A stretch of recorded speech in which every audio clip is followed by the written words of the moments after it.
Olá, meninos! Aula de hoje, navegações espanholas, certo? Vamos lá.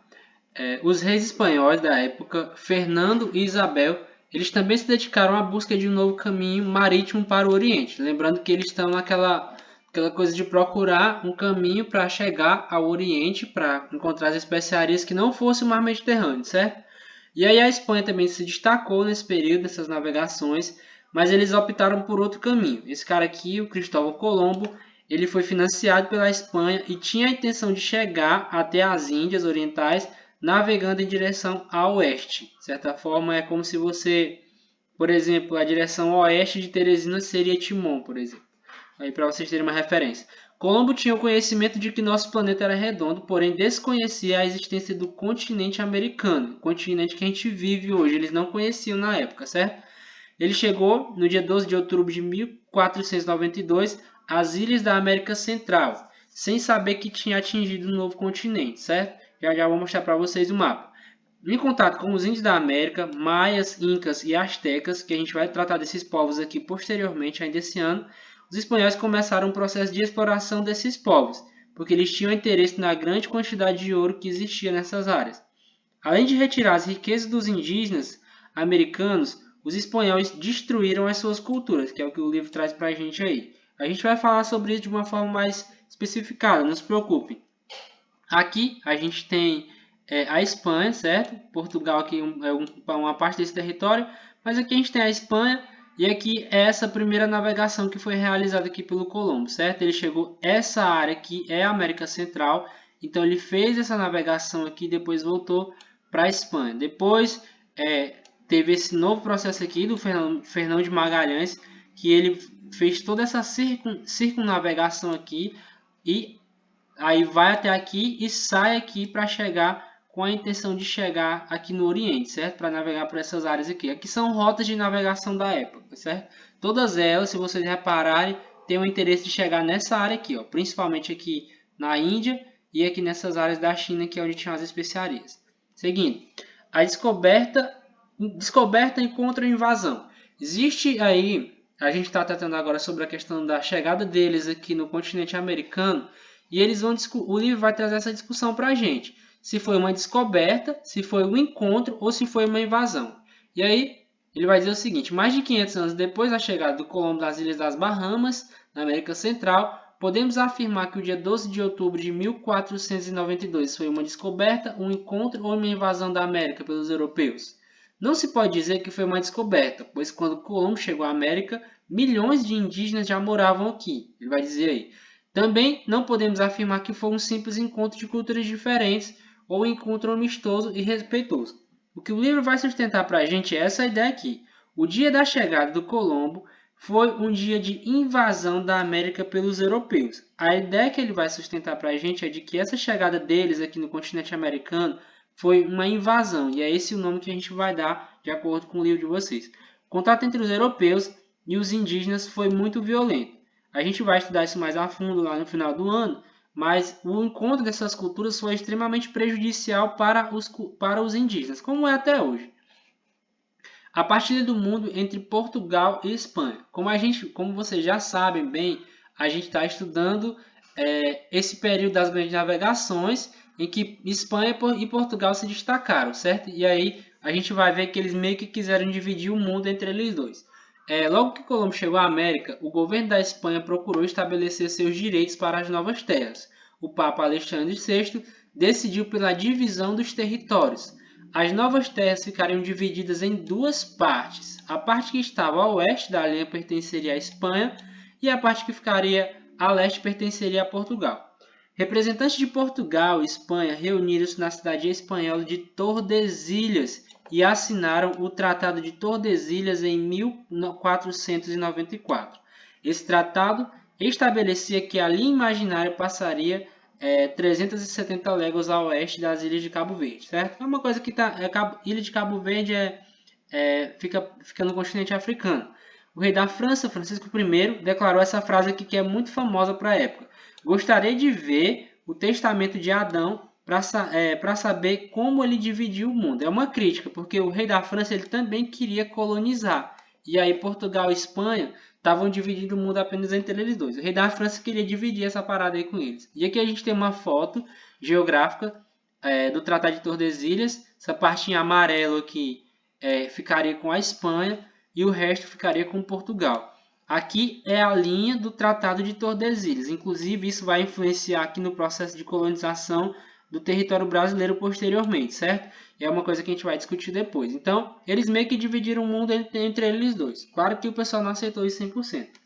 Ingleses, franceses e holandeses cobiçavam as especiarias orientais. Como eu já disse para vocês, o lucro era muito grande, então todo mundo tinha interesse nessas especiarias. A Inglaterra conseguiu dominar a costa oeste do continente americano, no caso o que é hoje Estados Unidos e Canadá. Esses países foram colonizados pelos ingleses. Esses ingleses também se destacaram na pirataria, ou seja, no saque de navios estrangeiros. O navio espanhol vinha da América Latina carregado de ouro. Os piratas, quem já assistiu Piratas do Caribe já viu aí, eles saqueavam essas riquezas, certo? Os franceses também dirigiram-se para o norte da América e compartilharam o território com os ingleses. Ou seja, essa área que é dos Estados Unidos, eles também foram ocupadas por franceses.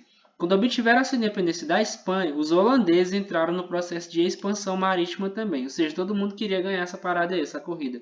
Através de seus campanhas de navegação, o comércio da Holanda conquistou áreas ricas em especiarias, que são aquelas áreas lá do Oriente, certo? Aqui nós temos o sistema colonial da época. Aqui a gente vai ter, por exemplo, como vocês podem ver pela cor, aqui a gente está tratando do Reino Unido, no caso Inglaterra, e aqui é o território que foi colonizado pelo Reino Unido. Aqui a gente tem outro território colonizado por ele, aqui no caso da Austrália. Esse território aqui é o do próprio Reino Unido. E aí Portugal, que colonizou essa área aqui, que hoje é o Brasil, essas áreas aqui do continente africano. A Espanha, que colonizou todas essas áreas aqui da América Latina e uma parte da América do Norte, da América Central, foi colonizada pelos espanhóis. E aí esse mapa ele vai mostrar alguns dos países que são os colonizadores, no caso principalmente aqui os países da Europa, e os países que são colonizados, no caso os países aqui do continente americano e da Oceania e do continente africano, certo? Seguindo, a Europa após as grandes navegações. Vamos lá. O Atlântico passou a ser o mais importante do que o Mediterrâneo como via de comércio, certo? E muitos povos asiáticos, africanos e americanos, eles foram dominados ou escravizados pelos europeus. Essa galera aqui do continente africano, essa galera aqui do continente da América Latina, dessas áreas aqui, no caso aqui a gente não vai dizer que os índios americanos foram escravizados porque eles foram mortos, foram todos massacrados. Áreas aqui do Oriente Médio, pessoas dessas áreas aqui, elas foram escravizadas dentro desse processo de colonização, ou seja, você teve uma nova forma de escravização, mas a maior parte dos escravos saiu aqui do continente africano, certo? Beleza, vamos lá. O afluxo de ouro, ou seja, o fluxo de ouro ou de prata da América para a Europa influenciou poderosamente as transformações econômicas. Que tipo de transformação econômica? Vocês vão estudar, por exemplo, sobre a Revolução Industrial. Essa Revolução Industrial que começou na Inglaterra, França, no continente europeu, alguns países, ela foi financiada pelo ouro que foi roubado, foi tirado dessas áreas de colonização. Transformações econômicas, sociais e políticas da qual a burguesia, vocês lembram lá daquela burguesia lá que fazia tecido e pintava? Pois é, agora a burguesia foi a principal beneficiária dessas transformações.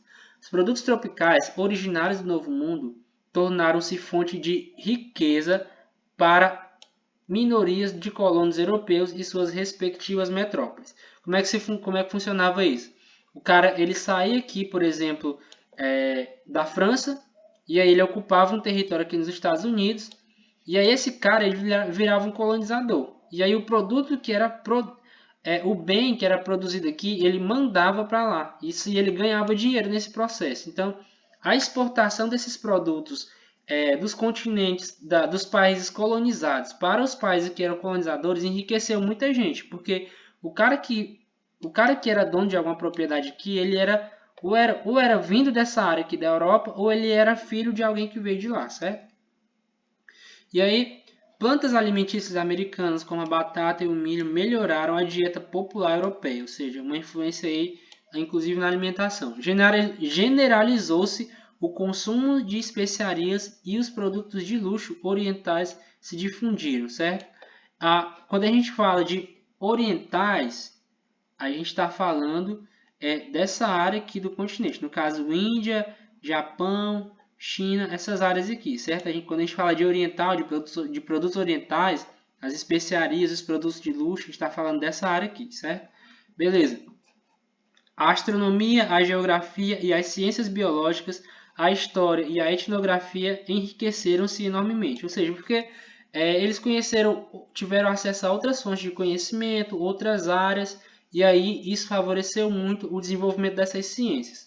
A cultura europeia cristã propagou-se para outros continentes. Eles eram cristãos, os europeus, e como eles chegavam nessas áreas e eram meio que dominantes, de certa forma, eles colocavam a fé dele como para ser, eles evangelizavam, digamos assim. E aí as pessoas desses países que eram colonizados, eles terminavam se convertendo ao cristianismo, certo? Então, o cristianismo meio que foi espalhado para o resto do mundo nessa época das grandes navegações e do início da colonização, certo? Então, é isso. Como sempre, vai ficar uma atividade aí para vocês. Então, como eu sempre digo, um abraço a todos. Tchau.